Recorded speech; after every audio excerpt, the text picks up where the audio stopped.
Here is a game for you. Is this a car that can turn on, or Melanogrammus eglephinus? Is this a woodpecker or a striped casque eel?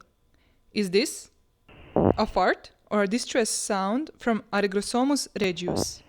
Believe it or not, all of these sounds come from different species of fish.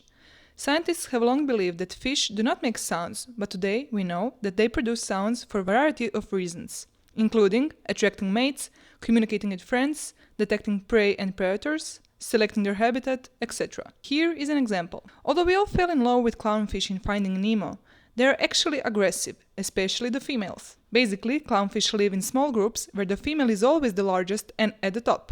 Since the female clownfish is the leader of the group, she must show others who is the boss. Therefore, she slams shut her jaw and clashes her jaw teeth, which produces chirp and pop sounds. To answer the question of how fish produce sounds, we need to remember the classification of fishes. Basically, we divide fishes based on their skeletons. So, there are cartilaginous fishes, whose skeletons are entirely built of cartilage. The most distinctive members of this group are sharks and rays. Besides not having bones, they also don't have a swim bladder. And there are bony fishes, whose skeleton is made mostly from bones, and some of them have a swim bladder. The production of sound in cartilaginous fish has only been discovered recently, so the mechanism of production is still unknown. But bony fish produce sounds in many ways, especially with their swim bladder. So, what is a swim bladder? Are you tired of wasting your energy? Do you want to stay at constant depth without trying? With a swim bladder, you could do it. The swim bladder is a gas-filled organ that keeps fish at its current depth. Besides that, a swim bladder has many different functions, such as sound production. Call now and try it for free. The swim bladder is not sufficient for fish that inhabit extreme depths. Also, changes in temperature, water pressure and oxygen can affect swim bladder efficiency. Also, sounds can be bounced off the swim bladder, which enables predators to locate the fish more easily. Other side effects include swim bladder disease, which typically affects aquarium fish, causing them to swim upside down. Viewer discretion is advised. For example, fishes fart with their swim bladder. Well, this is not technically farting, since farting is produced by bacteria in our digestive system, and this sound here is produced by passing gas from the swim bladder. Also, there is this sonic muscle that is attached to the swim bladder, and when it flexes against the swim bladder, it produces sounds. This gentleman here is flexing his sonic muscle against swim bladder, hoping to attract a fellow female to his crib.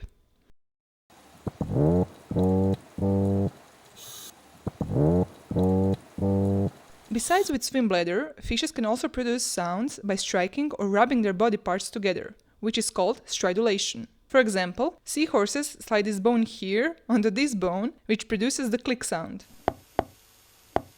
Another example. The gentleman here is grinding his teeth, and he's not the only one. The whole family is known as grunts because of that. To do that, they use teeth located in the throat, which usually helps them process food. So why can't we hear fishes talking? Well, first of all, we don't live underwater, but our ears have the capability to hear them. Majority of sounds produced by fishes are of low frequency, typically less than 1000 Hz, and our hearing range is from 20 to 20,000 Hz. For example, divers exploring coral reefs can hear sounds produced by fish nearby. But why care for this? Believe it or not, fish vocalization is, besides fascinating, potentially useful. Every species of fish that produce sounds has unique vocalization. That is important because their vocalization pattern can potentially be used for monitoring fishes. For example, some species like to come to the coast and mate in a specific location. We can put a hydrophone in the water and monitor if fishes are exhibiting the same behavior as usual. And if one year we hear that there are no sounds of that species, we can start investigating what disrupts that fishes and why aren't they mating at their usual place. Another great use of fish acoustics is repopulating dying coral reefs. Playing sounds from healthy reefs can help coral reefs to recover. A study from 2019 played healthy reef sounds on degraded reef, which increased both fish abundance and increased number of species.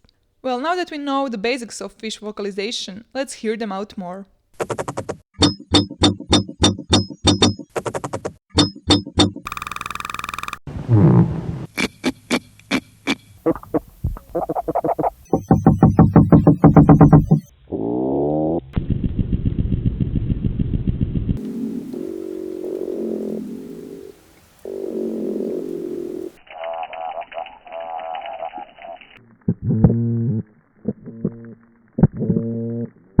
you.